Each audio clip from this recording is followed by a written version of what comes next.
Hi, it's time for Street Talk, your voice and your views on the issues in the news.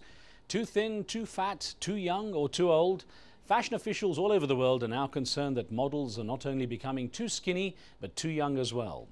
The Model Health Inquiry, a panel of British fashion industry workers, has just published a report recommending that models under the age of 16 should be banned from the Fashion Week catwalk shows. It believes that such youngsters are particularly vulnerable to eating disorders and sexual exploitation.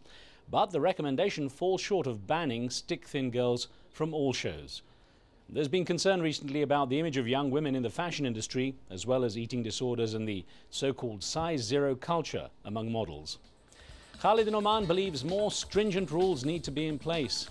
The modeling business culture is idolizing thin looks and causing physical and mental disorders. This simply has just gone too far. Garba and Kano in Nigeria believes this is just part of the fashion world culture. The modeling business in the West generally is a case of capitalism and low level of morality somewhat getting out of hand. Eating disorders and other side effects among models are all part of the negative consequences of a permissive society. Amar in Morocco isn't at all concerned with the latest issues affecting the world of fashion. There are millions out there who are starving to death and they have no choice in the matter. The focus should be on those who are truly in need. Now, airline check-in staff usually offer window or aisle seats, but one air traveller decided he would pick his own.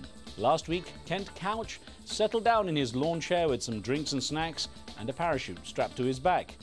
Deciding on Idaho as his destination, Couch attached 105 helium balloons and flew 193 miles at altitudes exceeding 3,500 meters. He used a global positioning system, instruments to measure altitude and speed, and 5 gallons of water in plastic bags as ballast as he took to the air early on Saturday morning. The 47-year-old gas station owner decided to end his trip before entering the rugged terrain of Oregon's northeast corner before the Idaho border. To land, Couch popped enough balloons to descend his lawn chair to the ground.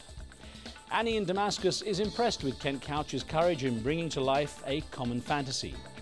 Didn't we all dream of doing something like this?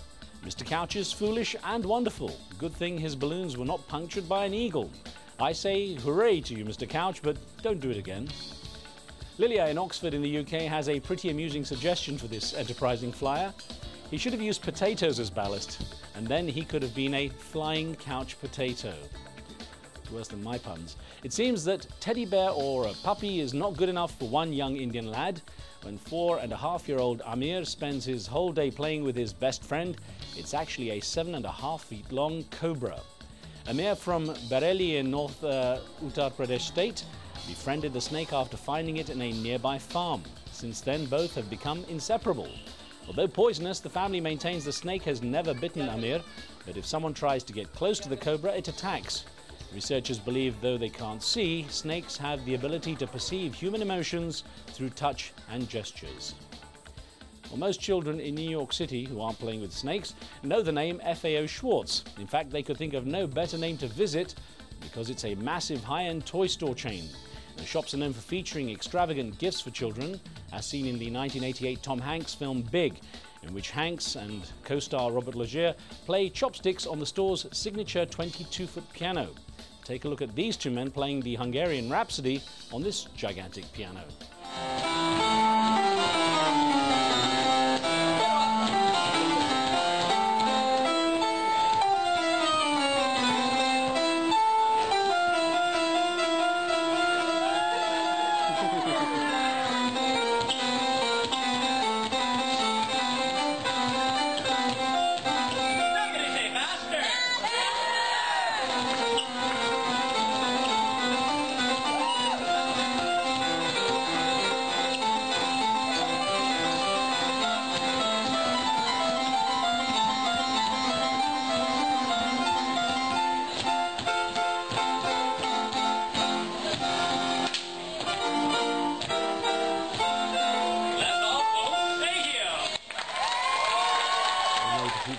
That's it until next time. Do keep sending in your questions and comments and point us to anything interesting or amusing for Street Talk.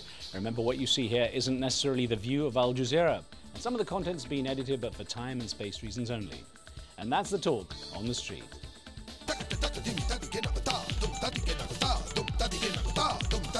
Talk.